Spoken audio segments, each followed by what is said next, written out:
17 days. Right, we crushed them in second chance points 20-11. Okay, all of those things, y'all. The Seattle Storm thought they could bully Caitlin Clark again. They were dead wrong. After that disgraceful body check from Skylar Diggins back in August 2024, their last meeting of last year's season, the Fever had unfinished business in their first game against each other of the 2025 season. But here's what nobody saw coming. When Clark struggled with just 6 points on her worst shooting night of the season, her teammates stepped up like absolute warriors. So how did Aliyah Boston, Lexie Hull, and Kelsey Mitchell make history while destroying the Seattle Storm bullies at the same time? We'll break it down in this video. This wasn't just a win. This was pure revenge. If you support the Fever, comment "I've got the Fever" down below. Let's go. After the last 2 games against the Valkyrie, after the last game against the Las Vegas Aces, a question many of us had was who's going to step up on this Indiana Fever team when Caitlin Clark doesn't have it, when the shot's not falling, if she's not able to carry this team, who's willing to step up and show up when it matters the most, when it's time to buckle down and get this team a victory. Folks, after the last 2 games, I just wanted a win tonight. Picture this, August 18th, 2024, and Caitlin Clark is about to face one of the most controversial moments of her rookie season. The Fever walked into that game against Seattle with hopes high. Clark was on fire, trying to make double-digit assists in 3 straight games. Lexie Hull was having a career night. The Fever was blowing out the Storm in their own gym. Nobody saw what was coming next. Then it happened. Skylar Diggins made that body check on Clark that had fans absolutely furious. Clark was trying to engage the home crowd in the closing minutes when Diggins, walking off the court, made contact with her.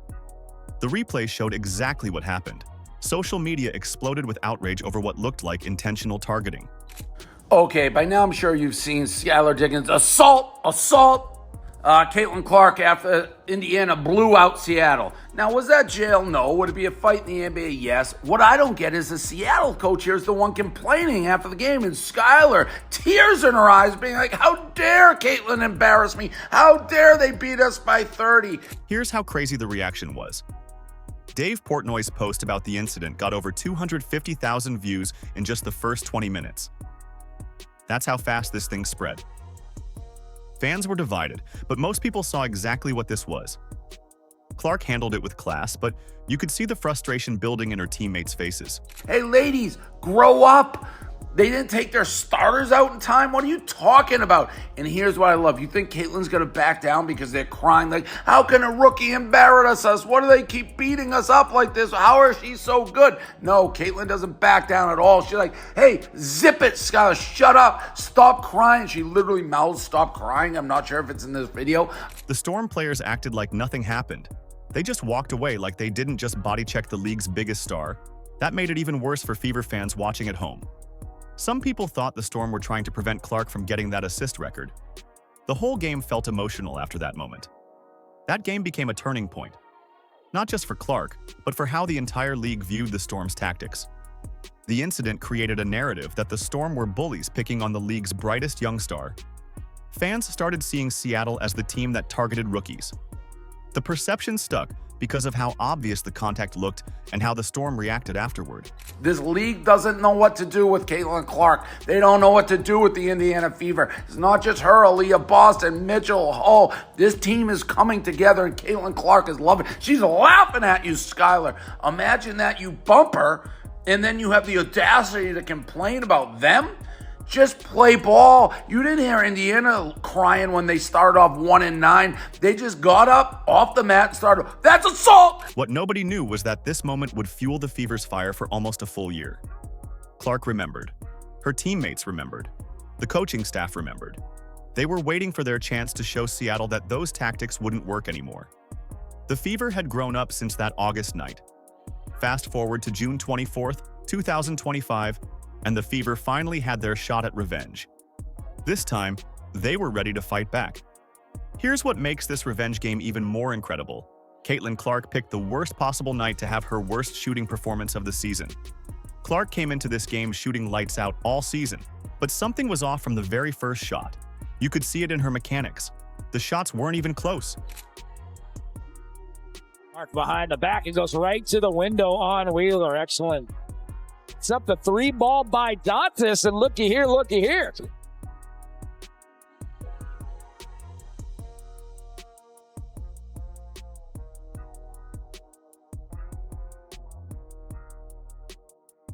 She went 3 of 13 from the field and missed all 6 of her 3-point attempts.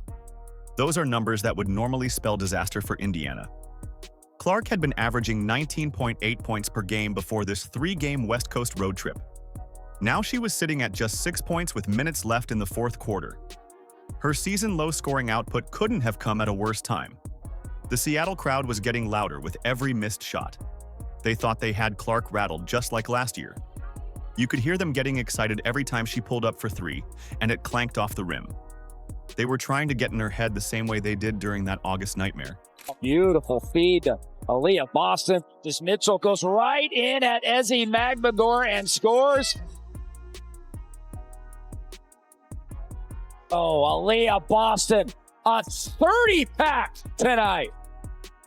She stay on fire, she does. But here's where the story gets beautiful. While Clark struggled, her teammates were quietly preparing to make history. This wasn't the same Fever team that got pushed around last season. These players had been watching Clark carry the load all year. Now it was their turn to step up when she needed them most. Aliyah Boston started heating up in ways nobody had seen before. She was attacking the rim with a vengeance. Every drive looked more aggressive than the last.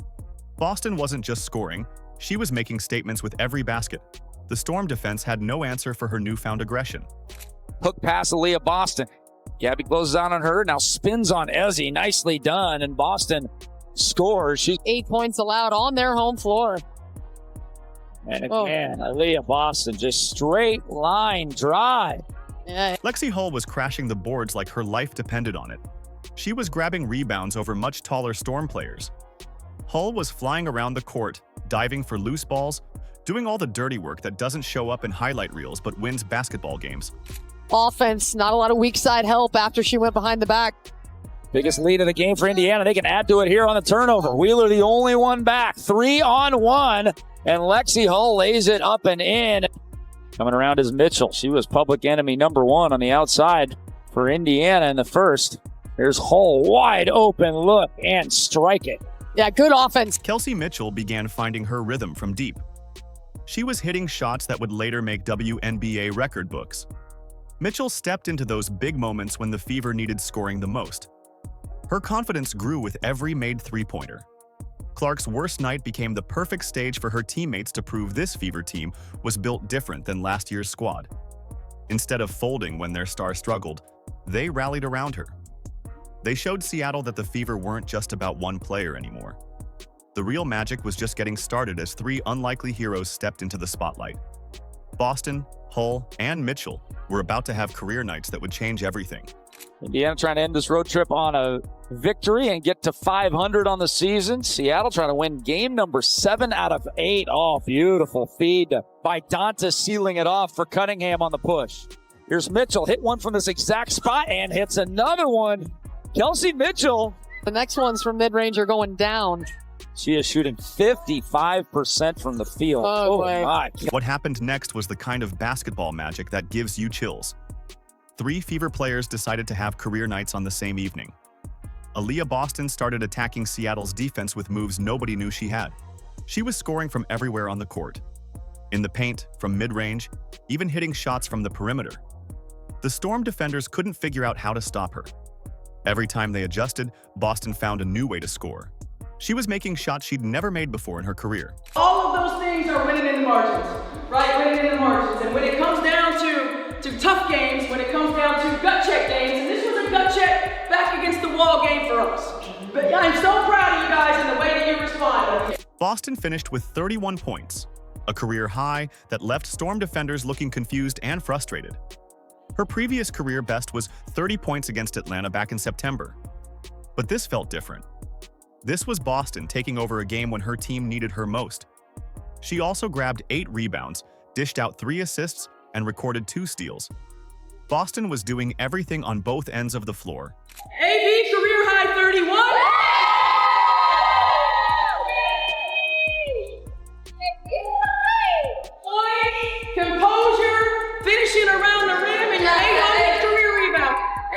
Here's Boston with it. She'll lay it up and in. And Mitchell will try her hand again and just to get down. Boston going right to the rim and scores. Meanwhile, Lexie Hull was doing something she'd never done before. She was dominating the glass while scoring in double figures. Hull had never recorded a double-double in her entire WNBA career. But against Seattle, she wasn't backing down from anybody. Hull grabbed 11 rebounds for her first career double-double. That smashed her previous career high of 9 rebounds from last season against Minnesota. Hull was outworking Seattle's bigger players with pure hustle and determination. She was flying around the court, grabbing boards over players who had inches on her. Every loose ball seemed to end up in her hands. Her 15 points matched her aggressive rebounding performance perfectly. Hull was everywhere the Storm didn't want her to be. Lexie, first career double-double.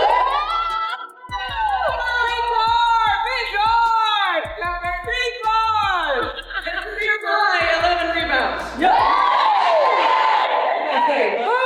we go. Together on 3, 1, 2, 3. Haven't done that consistently. Seattle has. Mitchell working on Magmagor to the corner, the other corner, and same result for Lexie Hull where she hit one just a moment ago from the opposite side. Almost another offensive rebound, though, by Boston, but Seattle has it. Ooh, there's a Wolf right there, and it's stolen away. Clark up top. Lexie Hull pump fakes Cook and scores. Then Kelsey Mitchell took over the game's final stretch. She was hitting three-pointers that put her name in the WNBA record books. Mitchell finished with 26 points and knocked down 5 three-pointers. But here's the crazy part. This performance gave Mitchell her 14th career game with at least 25 points and 5 made threes. That moved her into sole possession of 5th place in WNBA history for most games like that. Mitchell was stepping up exactly when the Fever needed her most. While Clark struggled from the field, Mitchell was draining shots from everywhere. Her confidence grew with every made basket. The Storm had no answer for her shooting. Kels, man.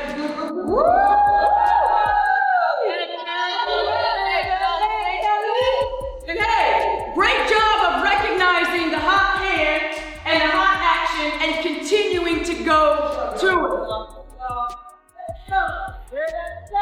Mitchell goes right in at Ezzy Magmagor and scores. Kelsey Mitchell has been unconscious tonight. Aliyah Boston, a 30-pack tonight. Mitchell, does she stay on fire? She does. It has been Kelsey Mitchell's night. 3 players having career nights in the same revenge game wasn't coincidence.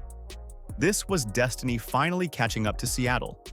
The Storm had entered this game on a 3-game winning streak and the Fever on a 2-game losing streak.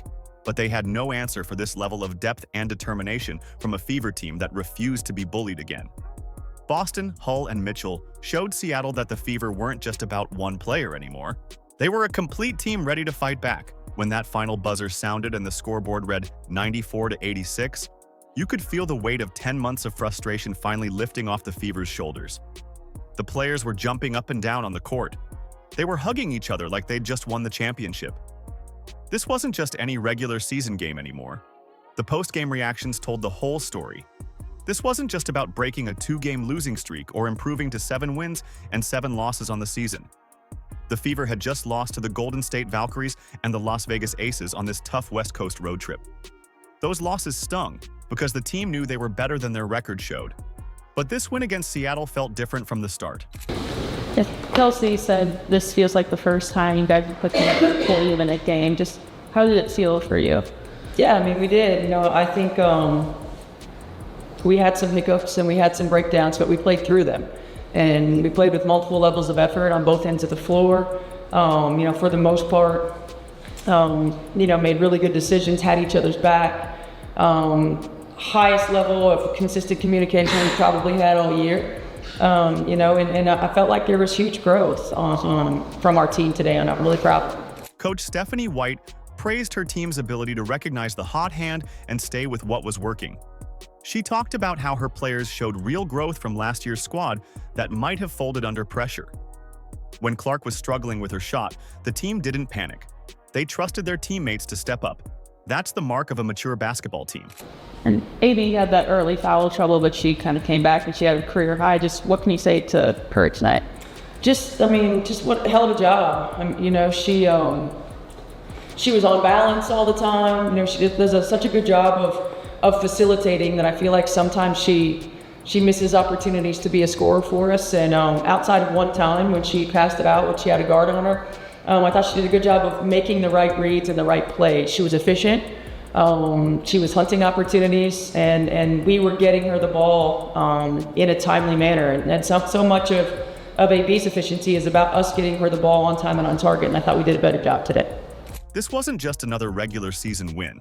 This was the moment the Indiana Fever proved they're not the same team that got pushed around last year. Remember that August 18th game when Skylar Diggins made that body check on Clark? The Fever players remembered every single detail from that night. They'd been waiting almost a full year for this chance. You can see the pure joy and relief washing over every Fever player's face. Boston was smiling ear to ear after her career-high 31 points. Hull was celebrating her first career double-double with her teammates.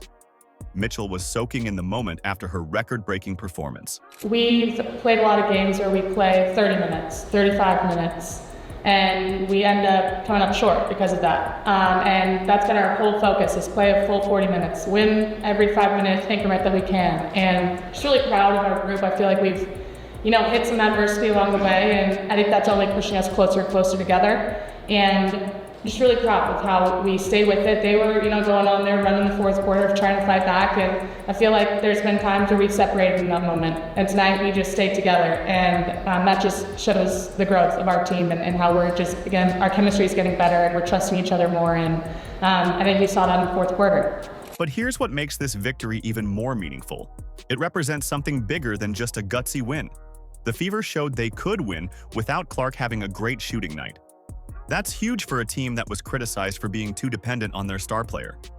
The celebrations in the locker room told the real story. Players were hugging and laughing like they'd just won a championship. You could hear the excitement in their voices. This felt like a turning point for the entire season. The team chemistry was obvious. With performances like these from Boston, Hull, and Mitchell, the 2025 season suddenly looks full of possibilities for this transformed team. The Fever proved they have the depth to compete with anybody. They showed Seattle that bullying tactics won't work anymore. This team fights back harder than ever. This game proved that when Caitlin Clark has an off night, this Fever team has the depth and heart to carry her. Something that would have been impossible last season. Kelsey Mitchell said it best after the game. This was the first time all season the Fever played a complete, competitive game for the full 40 minutes. The message sent to the rest of the WNBA was crystal clear. You can't bully the Fever anymore because they'll fight back harder than ever. As the Fever move forward, one thing is certain. They've found their identity as a team that refuses to back down. If you support the Fever, comment, "I've got the Fever" down below. Like, subscribe, and turn on all notifications so you never miss out. Click the video on the screen, and we will see you in the next one.